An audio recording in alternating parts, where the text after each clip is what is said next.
de votre roi, le piédestal de vos idoles, l'étoile de votre Dieu que vous vous êtes fabriquée. Et je vous emmènerai captifs au-delà de Damas, dit l'Éternel, dont le nom est le Dieu des armées. Amos, chapitre 6. Malheur à ceux qui vivent tranquilles dans Sion, et en sécurité sur la montagne de Samarie, à ces grands de la première des nations, auprès desquels va la maison d'Israël.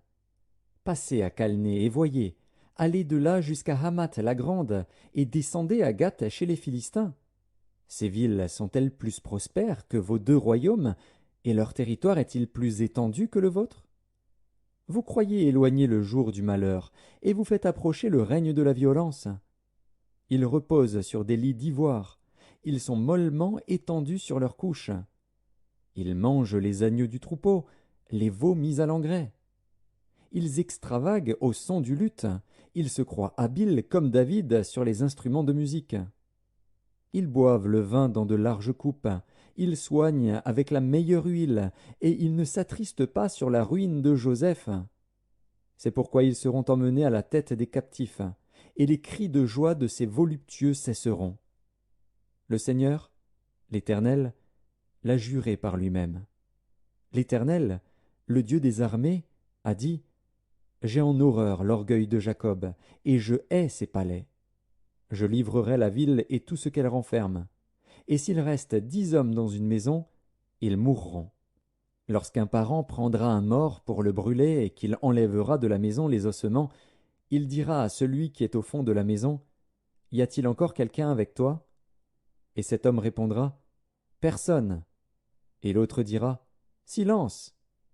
Ce n'est pas le moment de prononcer le nom de l'Éternel. Car voici, l'Éternel ordonne: il fera tomber en ruine la grande maison et en débris la petite maison. Est-ce que les chevaux courent sur un rocher? Est-ce qu'on y laboure avec des bœufs pour que vous ayez changé la droiture en poison et le fruit de la justice en absinthe? Vous vous réjouissez de ce qui n'est que néant, vous dites: n'est-ce pas par notre force que nous avons acquis de la puissance? C'est pourquoi voici, je ferai lever contre vous, maison d'Israël, dit l'Éternel, le Dieu des armées, une nation qui vous opprimera depuis l'entrée de Hamath jusqu'au torrent du désert. Amos, chapitre 7. Le Seigneur, l'Éternel, m'envoya cette vision. Voici, il formait des sauterelles au moment où le regain commençait à croître. C'était le regain après la coupe du roi. Et comme elle dévorait entièrement l'herbe de la terre, je dis: Seigneur Éternel, pardonne donc. Comment Jacob subsistera-t-il? Car il est si faible.